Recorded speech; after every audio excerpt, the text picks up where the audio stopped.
It was getting dark again. The kind of dark that didn't just hide the streets. It hid people's hopes, too.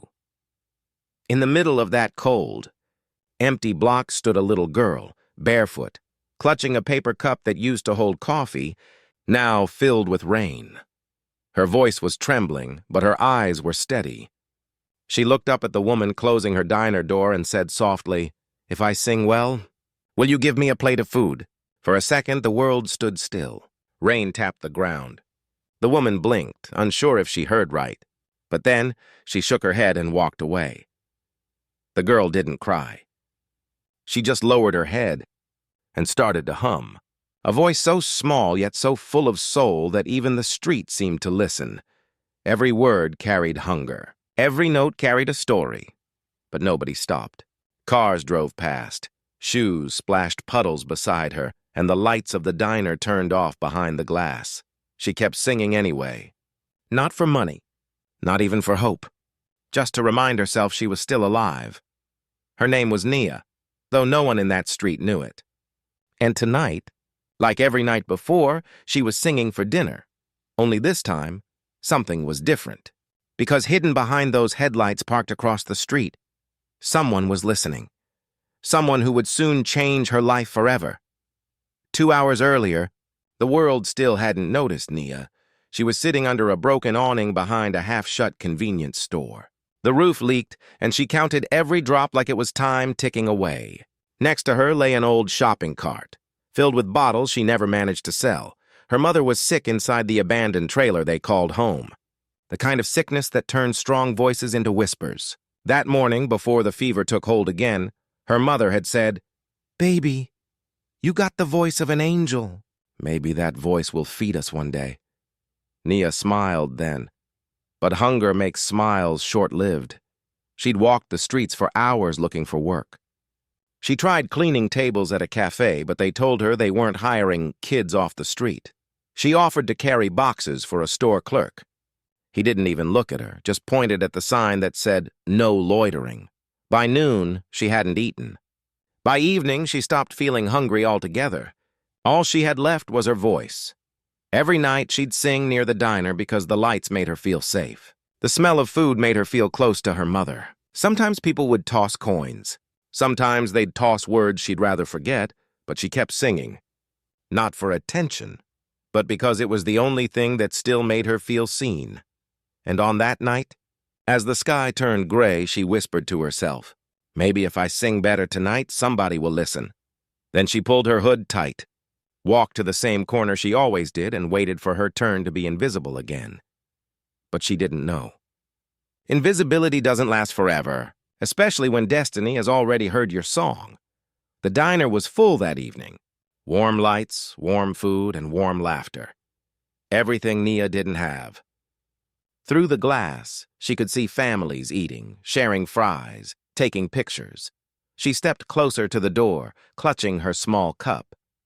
Her voice was soft but clear when she asked the waitress, "Ma'am, can I sing for your customers?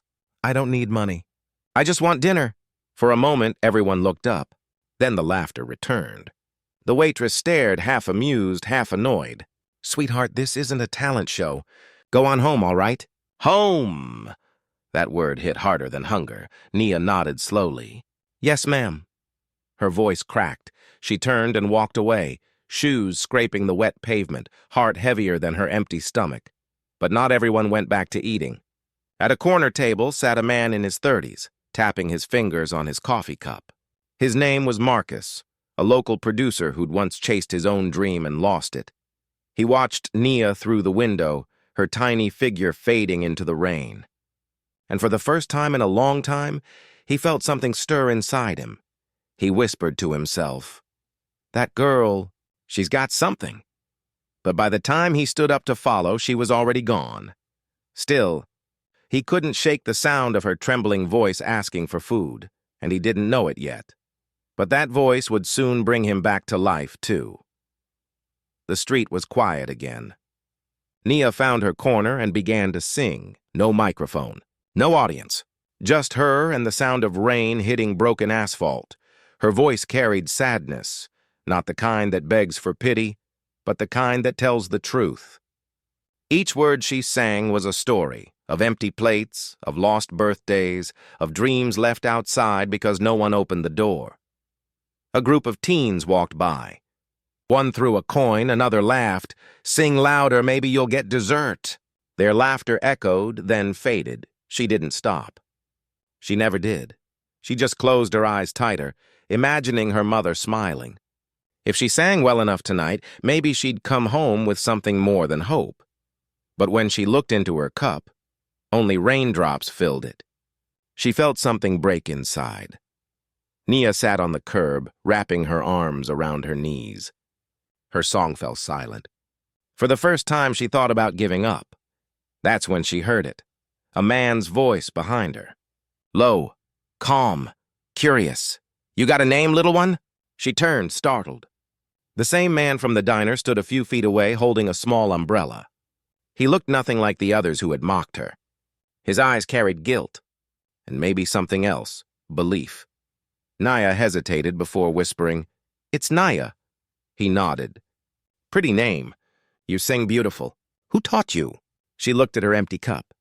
Hunger did. For a moment, neither of them spoke. The rain answered for them, and then he said quietly, "Come with me."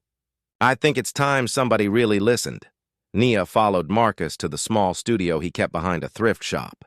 It wasn't fancy, just a dusty keyboard, an old mic, and walls covered with music posters from years when dreams still mattered. She looked around, nervous. "I've never been inside a place like this," Marcus smiled. "Places don't matter." "Voices do." He handed her a sandwich.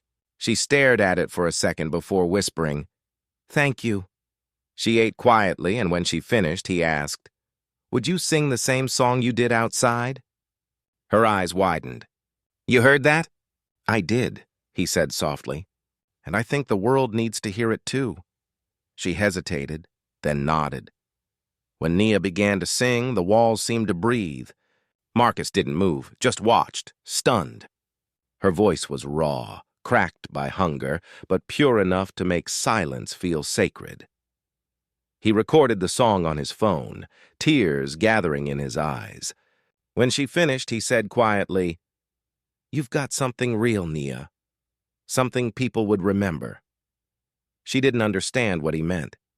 All she knew was that for the first time, someone had listened. Really listened. Marcus promised nothing. But destiny already had. The next morning, Nia woke up in the studio, on a couch that smelled of old coffee and dreams. Marcus was already awake, scrolling through his phone, replaying her recording again and again. He looked up as she stirred. "You ever sung on a stage before?" Nia shook her head. He smiled. "Then tonight we change that." She didn't ask why. She didn't ask how. Because for once, somebody said we, not you. That evening, Marcus took her to a small open mic event at a community hall. The crowd was older, local, folks who knew what pain sounded like. As they waited backstage, Nia clutched her hands, whispering the same prayer she'd said every night before singing. "Please, let someone hear me this time." When her name was called, she stepped into the light. The mic felt heavy, the room too quiet.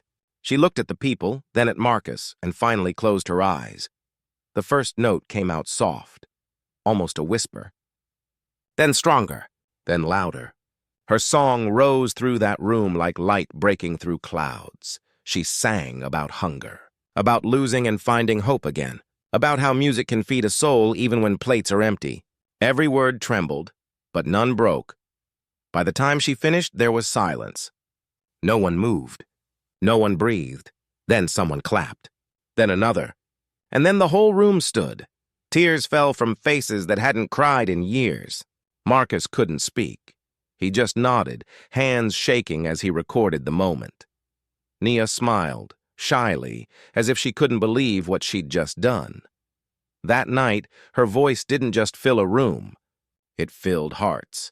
And soon, the world would hear it too. Because one of the people in that audience was recording, and by morning, millions would know her name. The video spread faster than rain in summer. Within hours, strangers were sharing the clip of the little girl who sang for food. TV stations called. Journalists searched for her. And when they found her, the world saw not just a voice, but a story. Donations poured in. Marcus helped set up a small fund so Nia's mother could get treatment. When her mother finally heard the news, she smiled through tears. "I told you, baby. Your voice would feed us one day." A local record label offered to record her song. Not because it was perfect, but because it was real. Nia didn't want fame. She wanted safety for her and her mother. But destiny doesn't ask permission. It just opens doors. Months later, she stood in front of the same diner, this time with clean shoes, warm clothes, and a gentle smile. The waitress who once turned her away came out, eyes wide. "Nia, that's you?" Nia nodded. "I wanted to say thank you," she said quietly. "You made me sing louder." Then she reached into her pocket, pulled out some cash, and added, "I'll pay for someone else's dinner tonight." It wasn't revenge. It was grace. And in that grace, she found peace. Nia never sang for fame. She sang for survival and found something far greater. Her story reminded the world that talent isn't born in comfort. It's born in struggle, watered by faith, and heard by hearts that refuse to look away. Sometimes, life waits until we have nothing left before it gives us everything we need. Marcus still plays her first recording sometimes, the one where her voice cracked halfway through. He says that was the most beautiful part, because it was real.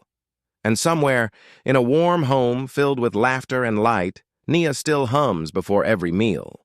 Not because she's hungry, but because she remembers. She sang for a plate of food and earned a lifetime dream. But this was only the beginning, because when the world finally listened to Nia, it also began to listen to every unheard voice that sounded like hers.